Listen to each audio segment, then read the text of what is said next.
jaajëfal nañu leen ci safo gi ak bàyyi xel bi ci seen site bi di siweul.net dal leen ak jàmm ci xibaaru bés bi bokk na ci li ci gën a fës tiis ci dëkk bu sell bi di Touba génnuk àdduna Serigne Alaaji Mbàkke mi nga xam ne moo yoroon kër Serigne Touba gi nekkee ci jumaa ji. Covid-19 ci bésu tey bi téeméer ak ñaar fukk ak juróom-ñeent ñoo amee jàngoro ji juróom-ñeent ñàkk seen bakkan ginnaaw ba mu génnee àdduna moom mi fi nekkoon njiitum réew bu Tchad kile di soxnaam Fatim Raymond Abré bëgg-bëggam nag mooy ñu denc ko fii ci Sénégal. waykat bi la di Dieyna Baldé moom ak magam ji di Ali Baldé ñoo ngi ci loxo yoon ginnaaw ba ñu leen taqalee wàllum chantage ci Tiwaawoon nag coow li doxoon ci diggante Serigne Moustapha Sy ak Serigne Maodo Sy tribunal bu Thiès war na amal àtte bi tey. tàggat yaram Afro Basket 2021 gaynde Sénégal yi tey la ñu war a amal seen jongante bu njëkk ci seen digg ak Uganda bu 16h jotee lile mooy li ci gën a fës mbokk yi nes tuuti ci yaatal gi. dëkk bu sell bi di Touba yeewoo tiis génnuk àdduna Serigne Alaaji Mbàkke nekkoon ki nga xam ne moom la ñu dénkoon kër Serigne Touba gi nekkee ci jumaa ji moom nag mi ngi génn àdduna guddik talaata fii ci Touba ñu ñuy xamal ne lu ni mel mi ngi xew ci jamono bi nga xamee ne ci la jullee gee ba noppi ci ndigalu xalif général des mourides Serigne Mountakha Mbacké Bachir denc nañ ko tey bi 11h jotee. coronavirus ministère de la santé et de l'action sociale génnee na communiqué bi teel mbas mi ci àllarba ji ñetti junni ak téeméer ak juróom-ñeent fukk ak ñeenti test yu ñu def téeméer ak ñaar fukk ak juróom-ñeent ñoo ci amee jàngoro ji fukk ak juróom yi di ay cas contact téeméer ak fukk ak ñeent ñooy ay cas communautaire tey ji juróom benn téeméer ak fanweer ak juróom-ñeenti malaat wér nañ ba dellu seeni kër cas grave yi di ñeent fukk ak juróom démb ci talaata ji juróom-ñeenti nit ñoo ñàkk seen bakkan ginnaaw bi mu génnee àdduna ci Ndakaaru moom mi fi nekkoon njiitum réew bu Tchad Hissène Habré soxnaam si le di Fatim Raymond Abré moom mi lekat bëgg-bëggam moo di ñu denc ko fii ci Sénégal lu ni mel nag avocat wu soxna si moo ko xamle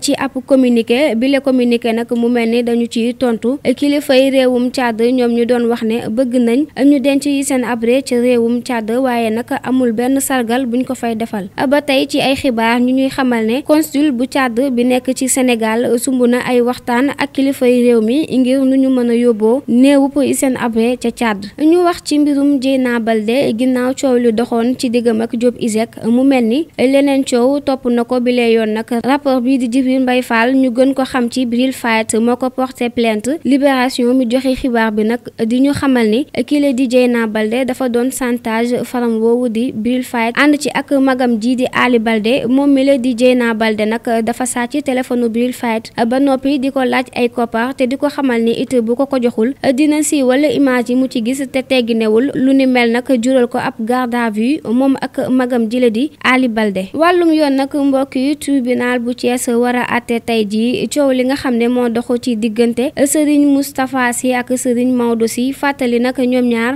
ñoo ngi jote woon ci suuf soo xam ne fa la ñu dencoon ki nga xam ne mooy Katim Touré bile verdict nag daanaka Tiwaawoon gi yëpp di ko xaar ki la nag di bàyyi Katim Touré nekkoon taalibe waaye tamit àndandoo ci Serigne Babacar Sy mi ngi génn àdduna ci guddi fukki fan ak ñaar jàpp fukki fan ak ñett ci weeru mai ba li ñu génn ñu denc ko ci kër Serigne Moustapha Sy ci Tiwaawoon ci ndigalu procureur bu Thiès nag ñetti fan ci weeru juin ci lañ ko sulliwaat loolu nag mi ngi am ginnaaw ab plainte boo xam ne Sidi Ahmed Sy Dabakh moo ko defoon moom mi leen nag di Sidi Ahmed Sy dafa jàpp ne suuf si nga xam ne ci la ñu denc bàyyi Katim Touré kii di magam Serigne Maodo Sy Dabakh moo ko moom. tàggat yaram ak Afro Basket 2021 équipe nationale bu Sénégal nag dina amal matsam bu njëkk tey jii bu 16h jotee ci diggam ak Uganda farandooy Gorgui Sy Dieng yi jàpp ne war nañ mën a génn ci boobule jongante ginnaaw ba nga xamee ni gañe nañ mbooleem jongante yi ñu doon waajalee boobule Afro Basket ba tey lu jëm ci yooyu la jongante match bi nga xam ne moo waroon a dox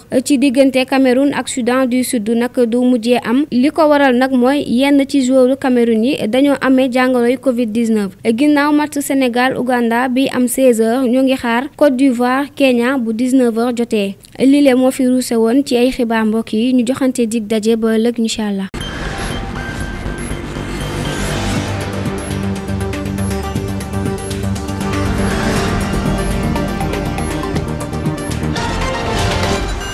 foo mënti nekk ci àdduna wërngal këpp taamul siweul.net yemb na ci application bi di Google Play mbokki mi kaawal dara dootul ëmpati ci lépp luy xibaar saa soo ko téléchargé da ngay am écran d'accueil bi su ko defee nag da ngay am possibilité mën a défiler day yomb loolu si yow ndax xarala siiwal.net si mboolem xeetu xibaar day wóor day gaaw wéeru nag si maanute mbokki mi su la neexee activé wala nga désactivé mode sombre bi waaw te nag mani la dafa jàppandi loolu neex a manipuler mbokk yi ak siiwal.net lii ci ay xibaar xoolal ma programme bu mucc ay bàyyi xel askan wi la ca gën a neex mooy su la neexee da ngeen di zoomé wala ngeen dézoomé yéen daal yemb na si yéen am nañu ay émission yu fasantikoo fii si Siiwal TV waaye nag mbokk mi ñëwal xool sunu menu boo fi duggee dafa complet àndalit mbooleem réglage cay siiwal.net si xarala waaye tamit si information bu gaaw nga koy am à la minute wóor loolu boole ko tegu si maanute lii daal bu leen ko kenn nettali siiwal.net yemb na fépp